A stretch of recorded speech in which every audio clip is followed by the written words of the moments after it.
அந்தர்யாமின் foundation. அந்தர்யாமின் ஃபவுண்டேஷனில் மிகப்பெரிய பல கோல் இருக்குது. ஐஸ்வர்ய பிரச்சனை, ஆரோக்கிய பிரச்சனை. அதை தாண்டி இந்த அந்தர்யாமின் ஃபவுண்டேஷனோட நோக்கமே மனிதன் கடவுளோட சங்கமிக்கணும், ஜென்மம் தன்யமாகணும். இப்போ இந்த ஜென்மம் தன்யமாகிறது ஒரு மனிதனுக்கான ப்ராசஸ் எப்படி நம்ம தெரிஞ்சுக்கிற போகிறோம். எல்லாரும் கேட்குறாங்க, இந்த மனுஷ ஜென்மம் போதும், இனி ஒரு பிறவா வர வேண்டும், எல்லாரும் ஆழ்வார்களா நாயன்மார்களா? கிடையாது. அப்போ அந்த பிறவா வரம் வேணும்னா நம்மளுக்கு என்ன மாதிரி ப்ராசஸ் நடக்கும் அப்படின்னு தெரிஞ்சுக்கிறோம். ஃபர்ஸ்ட் நீங்கள் ஏதாவது ஒரு கடவுள் மேலே பாண்டா ஆகுவீங்க. கண்டிப்பாக அது பாபாவாக இருக்கலாம், அம்பாலாக இருக்கலாம், ஸோ முருகனாக இருக்கலாம். திடீர்னு ஒரு கடவுள் மேலே உங்களுக்கு பாண்டு அதிகரிக்கும். ஃபர்ஸ்ட் அந்த கடவுள்கிட்ட நீங்கள் என்னென்ன பிரார்த்தனைகள் பண்ணுறீங்களோ அந்த பிரார்த்தனைகள் டக் டக்குன்னு நடக்க ஆரம்பிக்கும். அதுக்கு தான் சொல்லுவாங்க, எனக்கு அவங்களோட அனுபவங்களை சொல்லுவாங்க, எனக்கு அடுத்தடுத்து நடந்துருச்சு, ஸோ என் வாழ்க்கையில் என் கடன்லாம் சரியாயிருச்சு, என் பொண்ணோட கல்யாணம் ஆயிடுச்சு, நான் கேட்குறதெல்லாம் நடக்குது அப்படின்னு சொல்லுவாங்க. இது ஃபர்ஸ்ட் ஸ்டேஜ். இந்த இடங்கள்ல கடவுள் உங்களுக்குள்ள நம்பிக்கையை இன்ஸ்டலேஷன் பண்றாங்க, அந்த நம்பிக்கையை உருவாக்குறாங்க. ரெண்டாவது ஸ்டேஜ் என்ன ஆகும்னா, கொஞ்ச நாள் ஆனும், கொஞ்சம் வருஷங்கள் ஆனும், அதே கடவுள்கிட்ட நிறைய பிரார்த்தனை பண்ணுவீங்க, உடனே நடக்காது, கொஞ்சம் லேட்டா நடக்கும். அப்படியே நீங்க வெப்சாயி இது நடக்குமா நடக்காதான் டவுட்ல போகும்போது அங்க அற்புதங்கள் நடக்கும். அப்போ கடவுள் உங்களுக்கு சோதனைகள் கொடுக்குறாரு, அந்த சோதனைகளையும் உங்களுக்குள்ள ப்ரோக்ராம் பண்றாங்க. இதுக்கப்புறம் மூணாவது கேட்டகரி இருக்கு. மூணாவது கேட்டகரி என்ன நடக்கும் அப்படின்னு பாத்தீங்கன்னா, நீங்க கடவுள்கிட்ட ரொம்ப முக்கியமான சில இம்பார்ட்டன்ட் கோரிக்கைகள் கொடுப்பீங்க, அந்த பிரார்த்தனை நடக்கவே நடக்காது. அதுக்கு பல காரணங்கள் இருக்கும், ஆனா நடக்காது.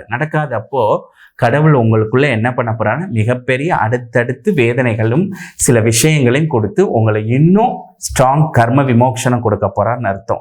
இப்போ இந்த மூணாவது கேட்டகரியில தான் நீங்க நிலை தடுமாறக்கூடாது. என்ன பண்ணா, பக்தி குறையக்கூடாது. நீங்க பாபாவை கும்பிடுறீங்களோ, அம்பாலை கும்பிடுறீங்களோ, சித்தரை கும்பிடுறீங்களோ, எந்த மகானை கும்பிட்டாலும் பல சோதனைகள் வரும்போது நீங்க அப்படியே அந்த காடை விட்டுட்டு போயிட்டீங்களோ, வேற கடவுளை பிடிச்சிங்களோ, நீங்க கீழே டவுன் ஆயிருவீங்க. அந்த மூன்றாவது கட்டத்திலையும் சில சோதனைகள் வரும்போது, உங்க பிரார்த்தனை நடக்கும்போது தொடர்ந்து பிரச்சனைகள் வரும். அதாவது கடவுள் கிட்ட கும்பிட பிரச்சனை வருதுன்னா உங்களுக்கு கர்ம விமோக்ஷனம் அங்க நடக்குது. கடவுள் பண்ணிக்கிட்டு இருக்காரு, அதை உங்களால உணர முடியல, பட் அது உங்களுக்கு தெரியல. அவரு கர்ம விமோக்ஷனம் பண்றாரு. அந்த இடத்துல பக்தி ஸ்ட்ராங்கா இருந்து அப்பையும் உங்களுடைய வழிபாடுகளை தொடரணும், அப்பையும் கடவுள் மேல பக்தி குறையக்கூடாது. அந்த ஸ்திதியில நீங்க போனீங்கன்னா நாலாவது ஸ்டேஜ், கடவுள் உங்களுக்கு சரணாகதியை பிரசன்ட் பண்ண முடியும். அந்த சரணாகதினா என்ன? வாழ்க்கையில எது இருக்கோ அதை அப்படியே பரிபூரணமா ஏத்துக்கிறது.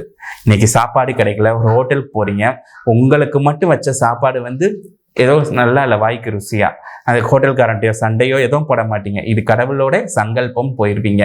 ஸோ யாரோ உங்ககிட்ட ஒரு அமௌண்ட் கேட்டிருப்பாங்க, கொடுத்துருப்பீங்க, திருப்பி கரெக்டான நேரத்துக்கு தர முடியாம நீங்க அவமானப்பட்டிருப்பீங்க. உடனே புலம்ப மாட்டீங்க, இந்த அவமானமும் கடவுள் எனக்கு கொடுத்தா நான் ஏத்துக்கிறேன்னு சொல்லுவீங்க. இப்படியே அந்த மனசுகள் ஒவ்வொரு விஷயத்தையும் ஏத்துக்கிற ஆரம்பிக்கும். அந்த பரிபூர்ணமா ஏத்துக்கிற போது சரணாகதி வந்துடும். சரணாகதியை கடவுள் ப்ரோக்ராம் பண்றாங்க. அதுக்கப்புறம் என்ன நடக்கும்? வாழ்க்கையில எதை அளந்தாலும் என்ன நடந்தாலும் எந்த மாயைக்குள்ள மாட்டாம அவரோட உணர்விலே, அவரோட உணர்வு மட்டுமே, அவரோட அன்பு மட்டுமே பேசுன்னு இருப்பீங்க. அதுதான் உச்சக்கட்ட சரணாகதி, சாயுஜ்ய நிலை. இந்த கேட்டகரியில ஒரு மனுஷன் போகும்போது தான் அவனுடைய ஜென்மம் தன்யமாகும். ஸோ யார் யாருக்கு ஜென்மம் தன்யமாகும்னு நினைக்கிறாங்களோ அவங்க எல்லாரும் லைஃப்ல இந்த ப்ராசஸ் நடந்து தான் இருக்கும். ஸோ அவங்க லைஃப்ல இதெல்லாம் நடக்கும். ஃபர்ஸ்ட் நம்பிக்கையே கொடுப்பாரு, அடுத்து லேட்டா அந்த பிரார்த்தனையை கொடுப்பாரு, அதுக்கப்புறம் பல சோதனைகள் கொடுப்பாரு. ஆனா இதுல எந்த கேட்டகரியில நம்ம இருக்கோம், அவருக்கு நம்ம ப்ரேயர் பண்றோம், அப்ப நடக்குது, அதுக்கப்புறம் நடக்கலன்னு இந்த கடவுளை விட்டு வேற கடவுள் போனா கூட அங்க ஃபெயிலியர் ஆயிருங்க.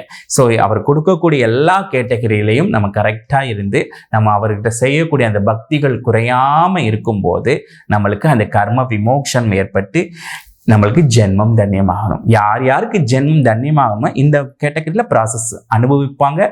அனுபவிச்சு அந்த சரணாகதி நிலைக்கு கொண்டு வந்து இந்த ஜென்மத்தை முடிச்சு வைப்பார். நன்றி.